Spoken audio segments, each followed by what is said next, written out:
I guess came to the cross conclusion after 40 odd years of looking. What surprised me about it was that I was brought up in the west of Scotland, which is full of Celtic crosses and wheel crosses, and I, like every other human being, walked past them and just saw them as part of the background. And what, a gravestone mark or something you see in the church. Never thought about the meaning, and it's only later in life that I realised that nobody ever makes anything that doesn't have meaning. And so therefore you should look at the meaning of every image you ever see. So, just from a standard historical point of view, what is the Celtic cross to the rest of the world? Well, it's a religious icon. There's a huge history about where it came from. It became absorbed in religion. I think it probably became absorbed in religion by Constantine. The Emperor Constantine was at war at the time with 5 other Caesars, but Constantine's very interesting because Constantine was a Gaul, and the Gallic people, or the Gallic people if you like, really were spread from France, North Spain, Portugal, Cornwall, the United Kingdom, all the peripheral coastal areas up to Scotland, including Ireland. Now, of course, I found out they travelled much further than that. But the interesting thing about it coming from Gaul was that it was around the time of Christ that Caesar was busily chopping the Gauls apart in northern Europe. And I think they had, I can't remember, 10,000 troops or something. I think the French asterisk, the Gaul, is a reflection of those days. But one of the symbols of the Gallic people, if you like, was the wheel cross, or Odin's wheel. And what's known now as the Chi Rho cross was raised by Constantine as a replacement, if you like, for the Christian sign of the fish. Now, interestingly enough, the sign of the fish, which is still the Pope's hat, the sign of born-again Christians on the back of the cars, and so the sign of the fish is for the age of Pisces. Hence, it really comes very much from the disciples of Christ who were sent out to be fishers of men in the age of the fish, in the age of Pisces, to save the lost souls of the fish people, which we still are. Whereas Christ himself was the shepherd. Good shepherd, the last in the line of the age of Aries, the shepherd kings, the Hyksos kings, the pharaohs and so forth. So what happened then with Constantine was that Constantine took what was really an underground religion at the time and raised it to become the state religion. Hence the cross was placed as the symbol.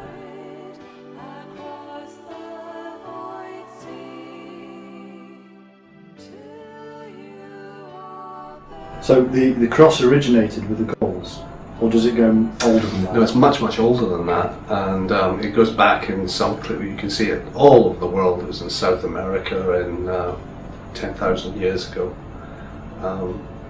particularly northern Scandinavia and so forth. You see boats associated with wheel crosses in 1300 BC. And very ark-like. Very much so, and there were arcs drawn all over the world. Of course, arc, as you know, has got many connotations, but really it's a boat at the end of the day. And the Egyptians, of course, have crosses. What happened very much was when Christianity went berserk, as so does Islam, they destroyed a lot of the information that was kept at Alexandria, which the Greek Egyptians, if you like, Cleopatra had moved all the information from Heliopolis and placed it in an accessible place at Alexandria. And then of course Christians and Muslims proceeded at various times to destroy it. And I think in those days it wasn't wise to be an intellectual, because you probably heard what happened to the librarians. They were taken into the street and their skin and flesh was scraped off while they were alive with abalone shells by these born-again zealots. It's originated at least 10,000 years ago? Yes, it originated at least 10,000 years ago, but there is evidence that such an an instrument that I've discovered it to be was probably in existence 32,000 years ago. 32. Good chance 27,000 years ago in the caves of Lascaux. These are the caves in southern France. These are the caves in southern France. Now, what you have as an issue there, in evidence there, is Taurus the bull. Now, of course, what we see is a herd of bulls galloping across, but some academics researching it found, I think the German academics, have found two things. One, above the shoulder of the bull is the Pleiades, in perfect position for the star sign Taurus as we know it today. What is the Pleiades? The Pleiades is Seven Sisters, which is a group of stars which is actually above the constellation of Taurus, right, the bull. But also the cycles of the moon below it. So what they see then is that this is really a bull image painted on these cave walls somewhere long before the end of the Ice Age. Right.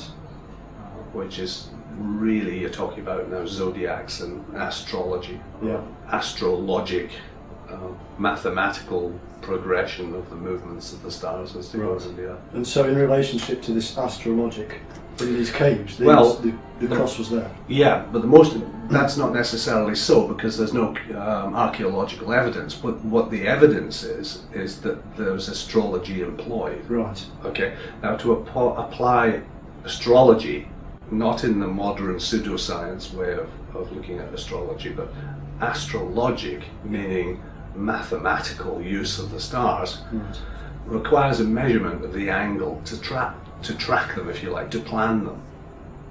We certainly know for sure that astrology was employed by Mesopotamians and by Egyptians in 360 degrees, 365 days in the year, which they made up the symbols for, but we know that they employed astrology. And these are the same ancients who we can find the Celtic cross with, or versions of?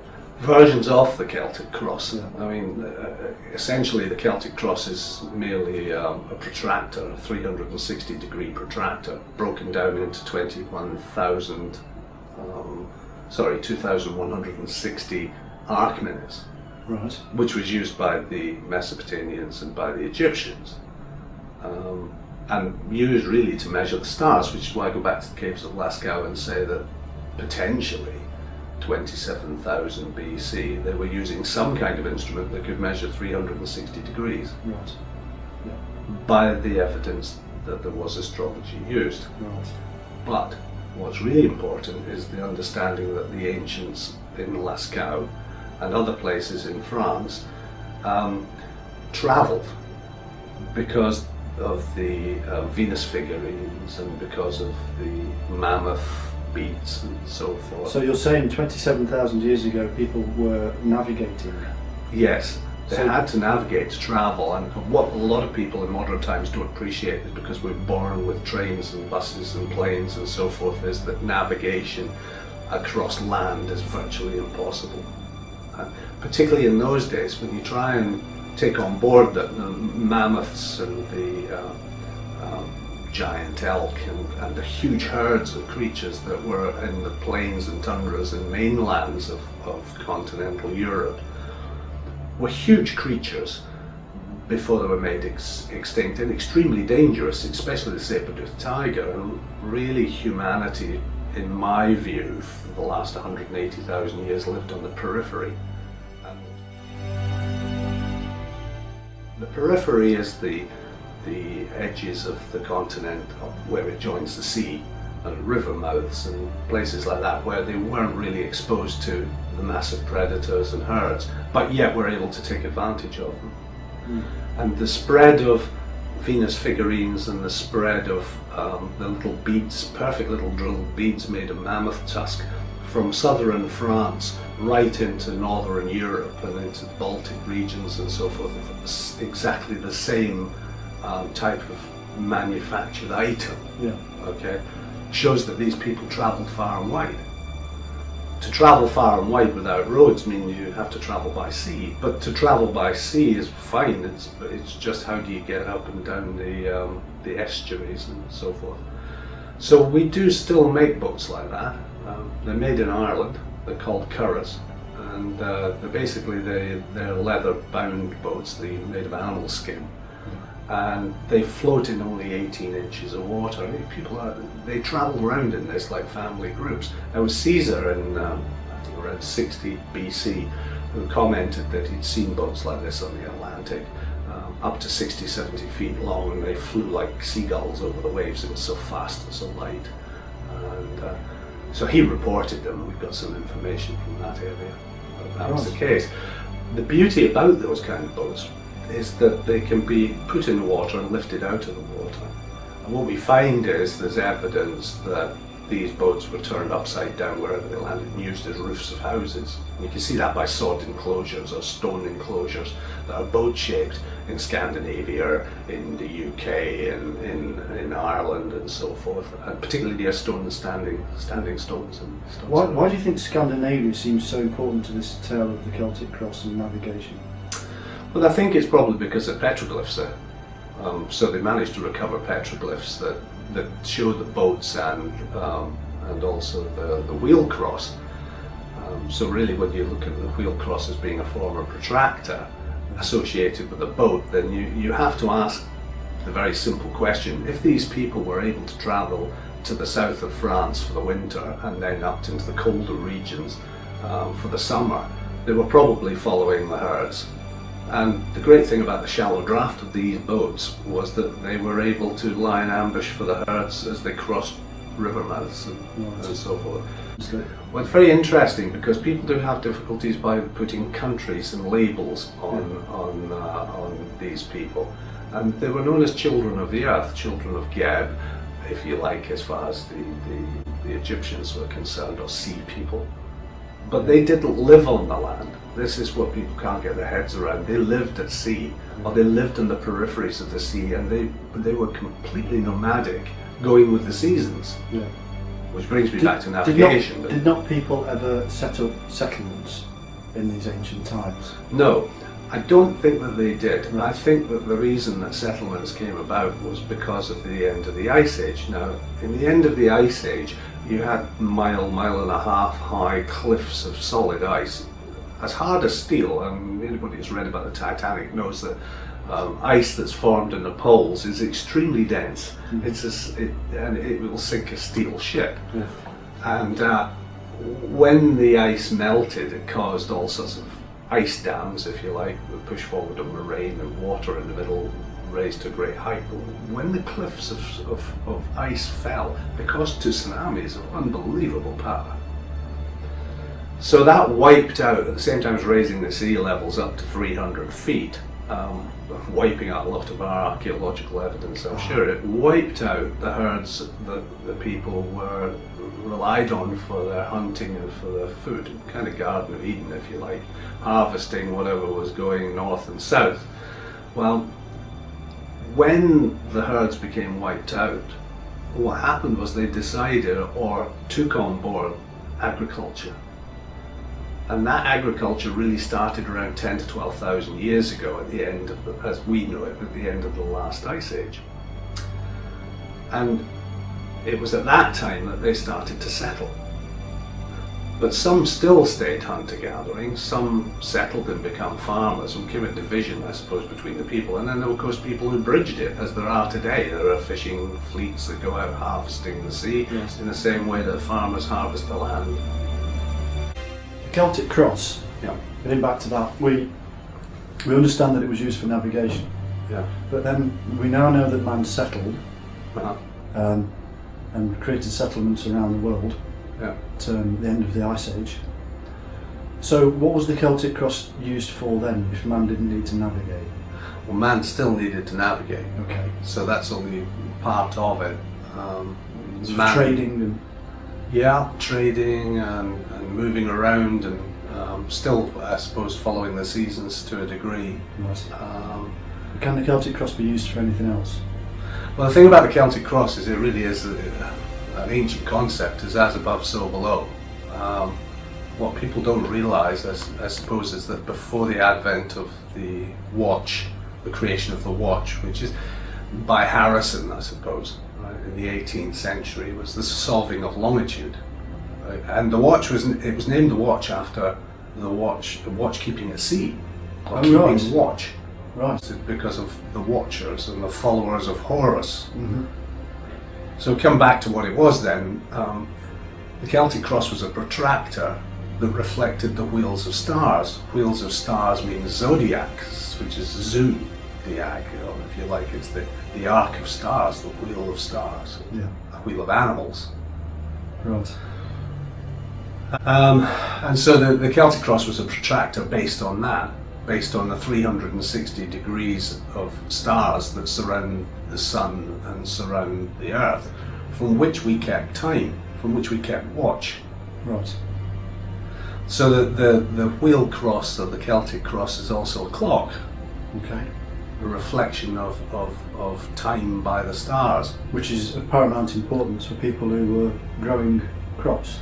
Absolutely, and also for the ceremonies that go with the thanksgiving from the sun. Now, it should go back to the Celtic cross and understand that wheel cross, or Odin's wheel, or the Celtic cross, was known and is known as a solar symbol. Right. What people didn't realise was that it actually tracked the sun. See, the stars themselves are fixed. Most of them are fixed, and certainly in our lifetimes they're fixed. Yeah. And really what the ancients did was they fixed the stars, gave them names from a shamanistic, animistic background, so you find zodiac creatures different from different cultivations, okay, Yeah. different peoples of the world, Yeah. use different types of symbology, but mostly it's based on what they see in nature around them, Right. in the same as the as above so below shamanistic concept, animistic way.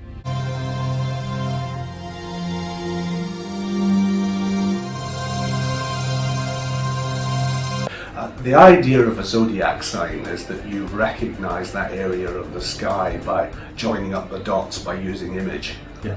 Okay, to join up the dots so that you could pass to your children's children or to anybody else a universal sign to recognize a position in the sky. Okay. And does that give you a position of yourself on Earth? To know where you are? Yes, it doesn't in itself. It's what's between you and the zodiac sign. Yes. Now, for instance, the sun comes between you and the zodiac sign. So we have a very obvious thing that isn't well appreciated. If the Egyptians understood the zodiac as we know it in 360 degrees, and they also said such things as birth signs or sun signs, in other words, you were born in the age of Pisces or in Leo or so forth. You were born in the sign of Pisces or Leo. That would be called a birth sign or a sun sign or a star sign. It's quite obvious when you think about it that they had to know the Earth was round and that the Earth actually went round the Sun. It's impossible not to do so, because the star sign of Leo, if you were born in the day of Leo, the sun is between you and that star sign. Therefore you can't see it, it's daylight. Right. And the only way that you can tell what star sign the sun is in is to know what's the opposite of it the night before. Right. So when you look at the night before at midnight, you look at the star sign in the sky, you're looking out into space. When you look into inner space towards the sun and try to see the star sign on the other side of the sun, you can't do it, so it's daylight. Why do So you would need to know Yeah, that the Earth went round the sun, and you would need to know that the Earth was round. absolutely. Why do you think it's important to know whether you were born in Leo? I don't personally think it's important to know Why what's... did the ancients? Well, they believed that the energy of life, that life itself, okay, that electromagnetic energy, whatever you want to call it, that spark of life came from the sun. Right. They were very wise. They knew what we know scientifically today, that we are actually solar energy. But the concept behind it is that the grape that absorbed the sunlight through the leaves of the vine is now bottled energy, okay? And because you consume it, it becomes part of you, and therefore you are sunlight. Mm. Now we know that that's true today, but they knew it then. So what they said is the day that you were born was very important, because of the influences of the positive and negative, and they cut it up like that, didn't they? They said, you know, earth, wind, fire and water, different solar energies dependent on the season, and of the influences of the planets that were around it created different characters in their view. So this is the sun as the father of light, Giving us life. Giving us life. That's exactly how it is. And that's where the origin of the worship of the sun. Well, yes, I think there were a lot of disputes, particularly in ancient Egypt, about this, whereby people actually, the priests, if you like, worshipped the age of the zodiac sign. In other words, what they were doing was they were worshipping the creative and destructive cycles of time. So they saw that as a pantheon of gods, which was based on the zodiacs. What happened was Akhenaten, he started a religion that really our monotheistic society comes from, which was based on that the sun gives life, and therefore the sun is the creator and the destroyer. And so from that point of view, he upset the priests, as it was, of Amun, which means Aries, Amun, Amen, that we say at the end of the Lord's Prayer. One thing that's always seen with this solar image of the atom is the serpent. Can you explain what you think? Yes, the serpent around the atom, and it's actually said, I think, in the Book of the Dead and so forth, is that the sun, the north pole of the sun in astrology, is directly in the first coil of the serpent as we know it. Well, funnily, in England we call it the worm. The Chinese call it the dragon, and so do a lot of Eastern ones, and it has many names.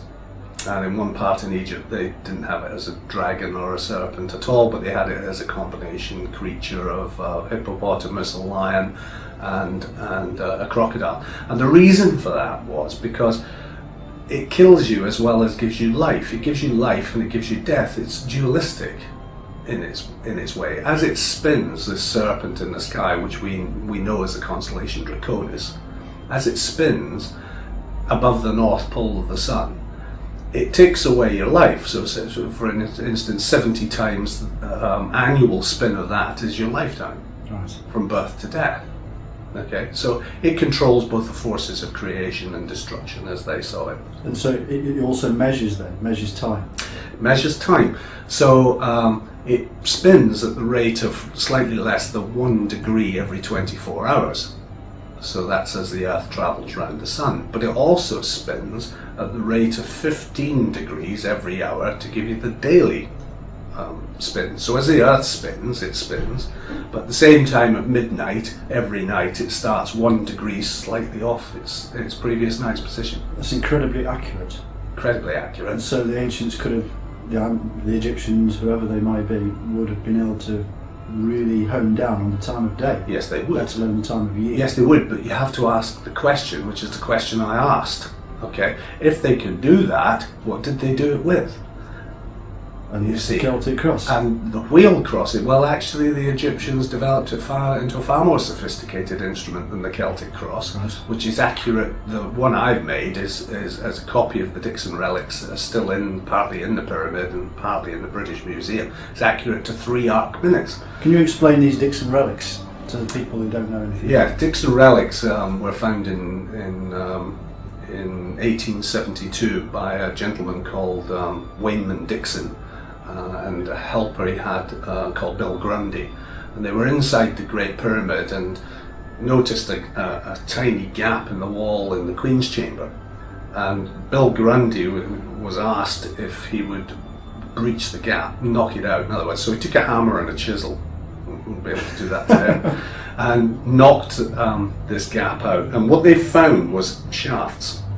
And what they thought they were was air shafts, but when they breached the north shaft of the Queen's Chamber, some items fell out, and the items were a 1 pound 3 ounce ball of bluish grey granite, and a little bronze hook in the shape of the Aries sign, or the sign of Amun, Amen. Okay, certainly it's the Greek sign for Aries. and also what looked like was recorded to be part of a cubit rule.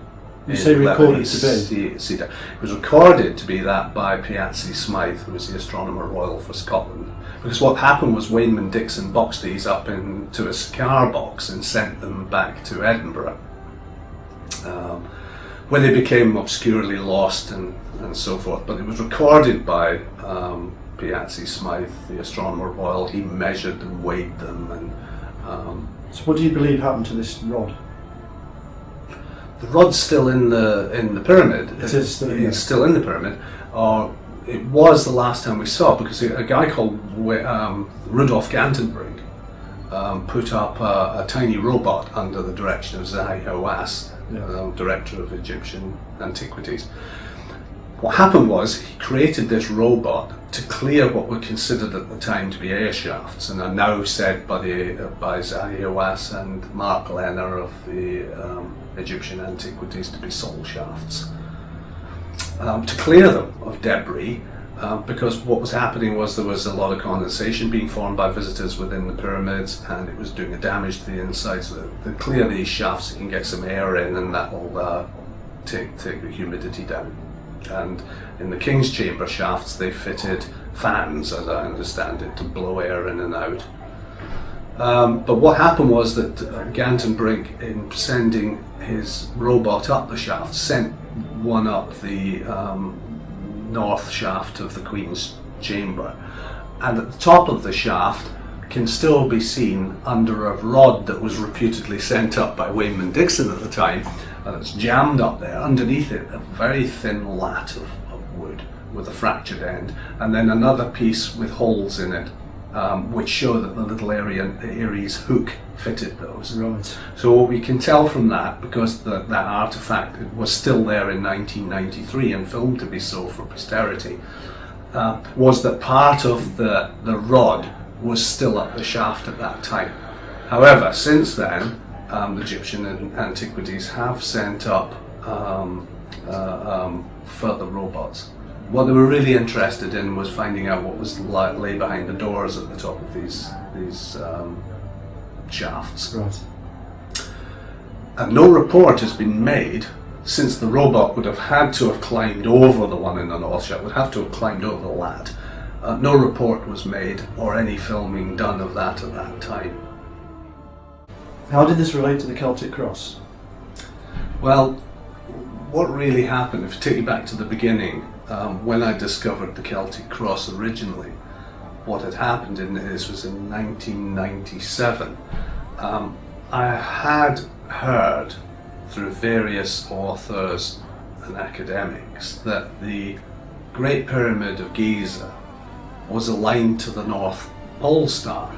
That troubled me, of course, because there was no pole star at the time. But having said that it was aligned.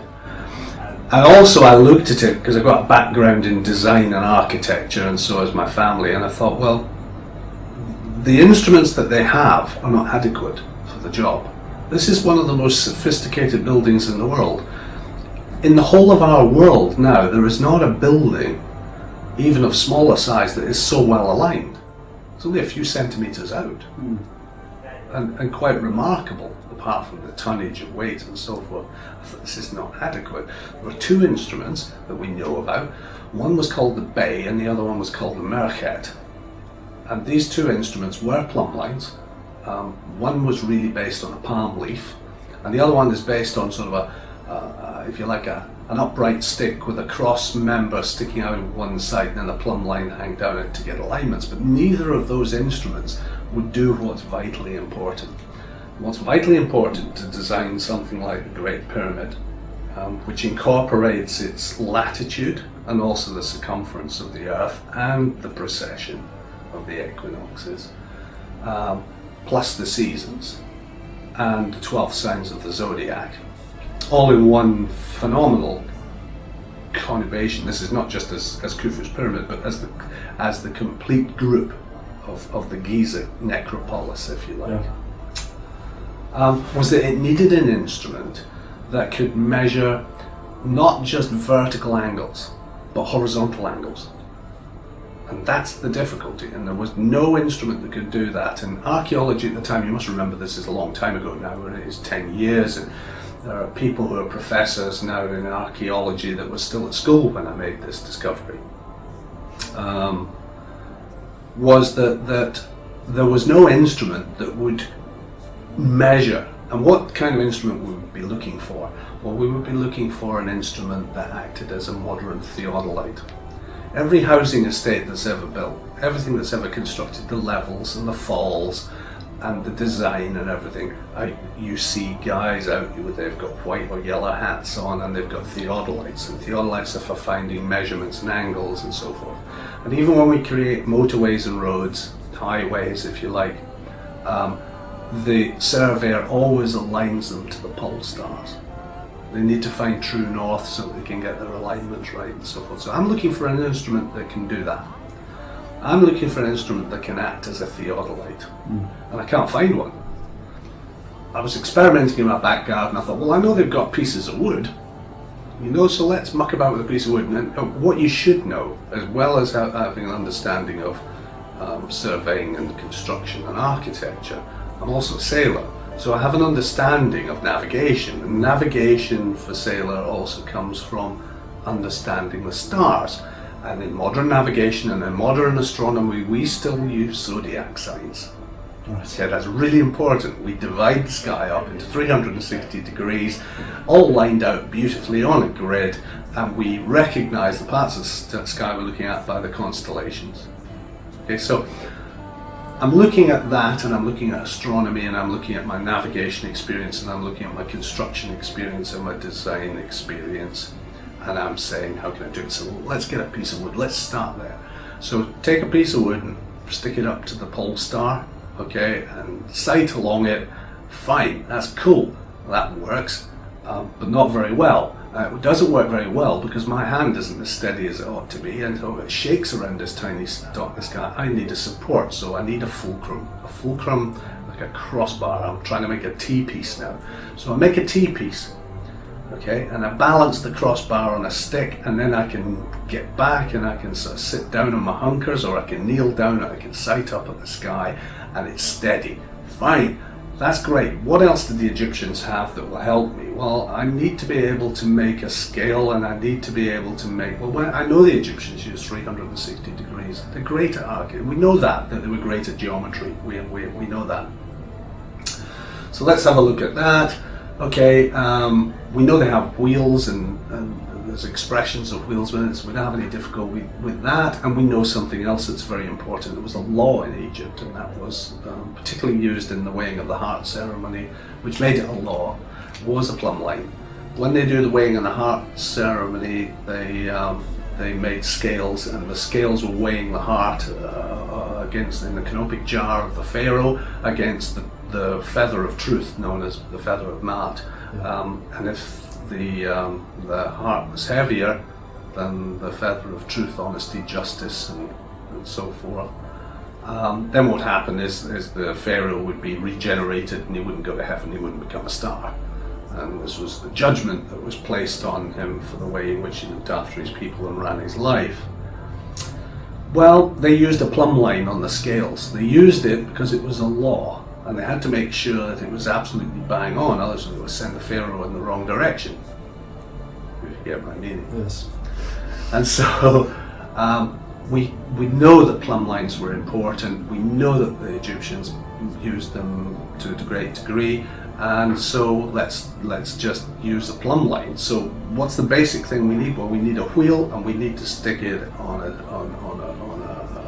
upright, and we need a crossbar to sight along, but we also need something else. We need to be able to look at it in a horizontal direction as well as a vertical direction.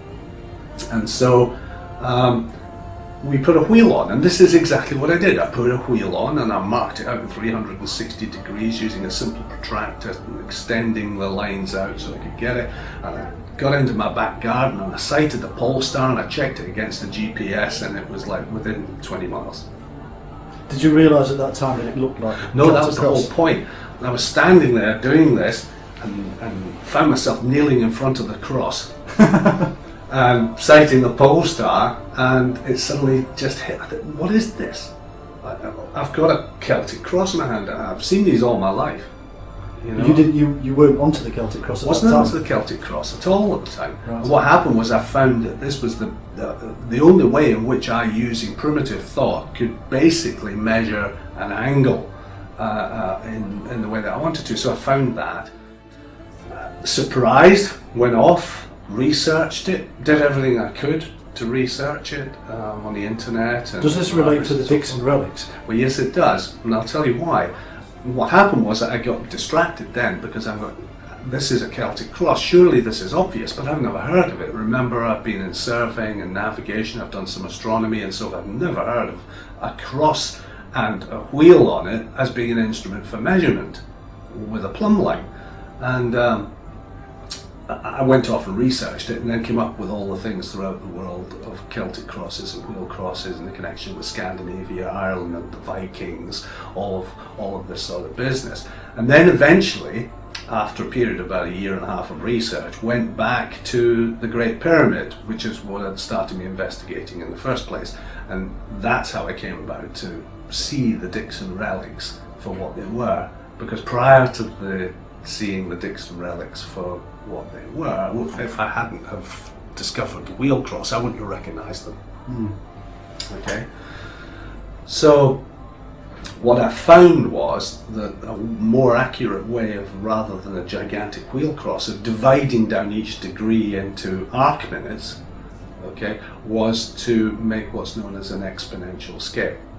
Now, an exponential scale is very simple. It's like the rays of the sun, or any angle that goes from the centre of zero outward.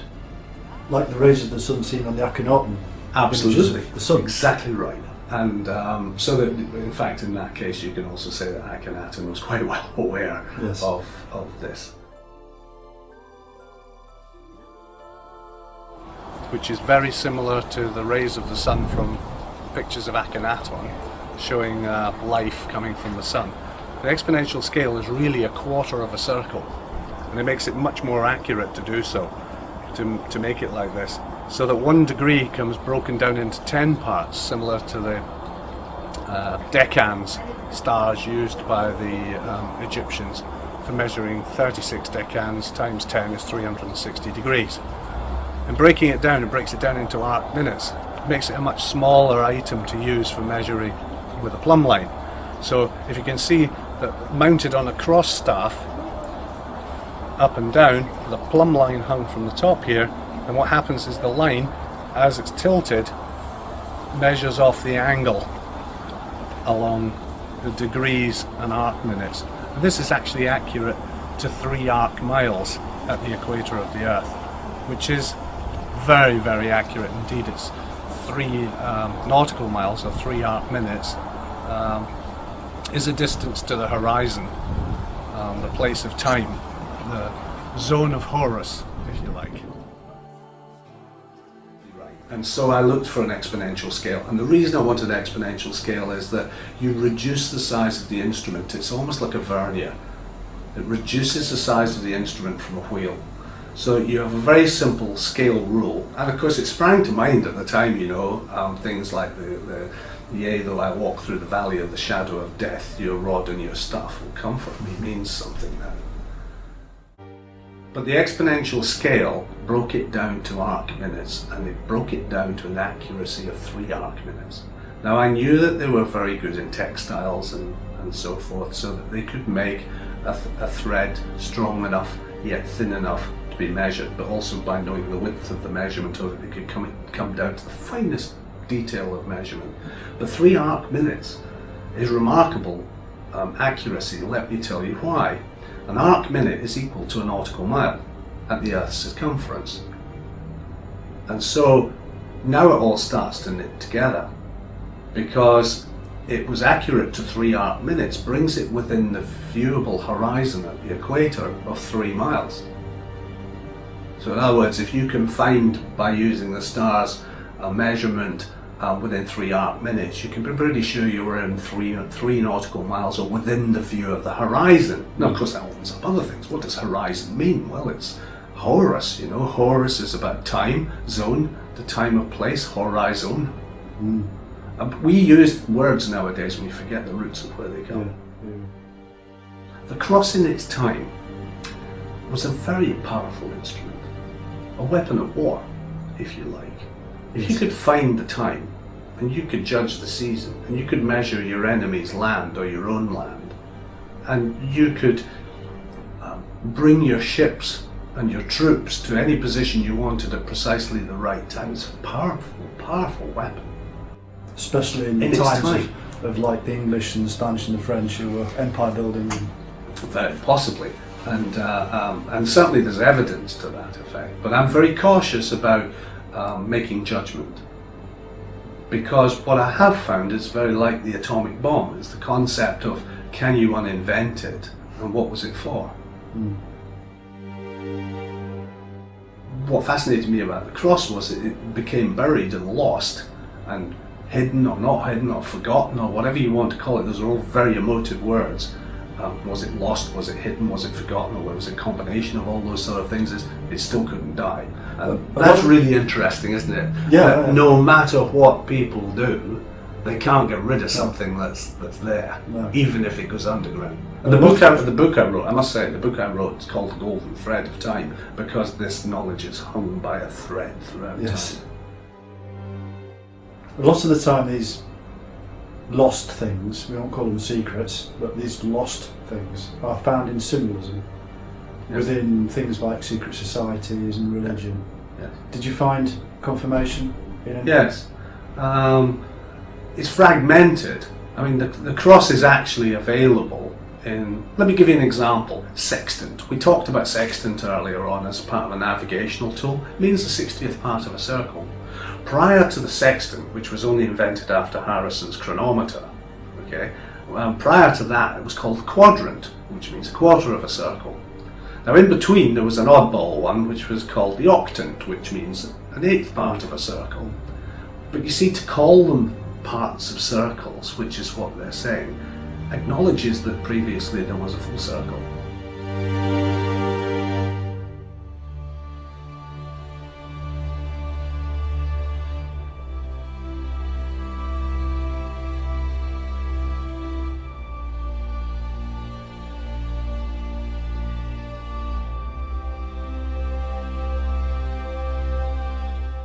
An issue, don't we? I mean, let me give you an example. The formation of the written language is pretty well known to be a development that came about through necessity after it became forbidden to use graven image.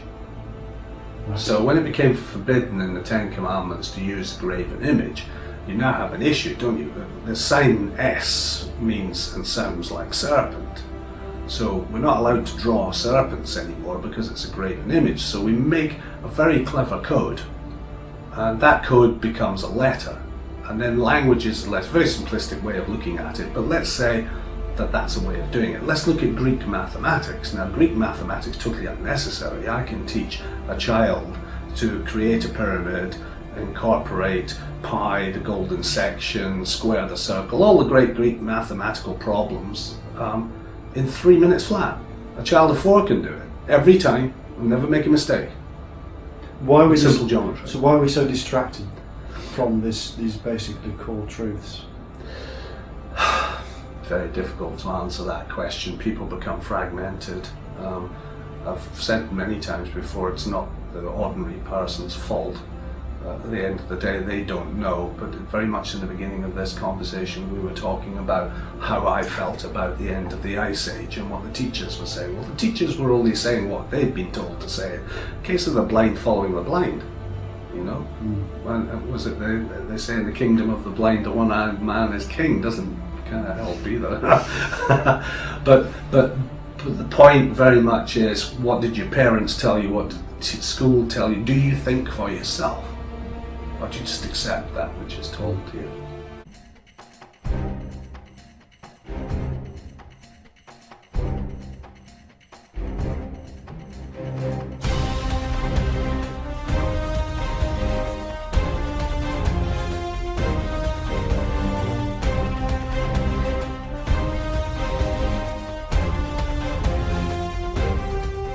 So it's relevant for people today because...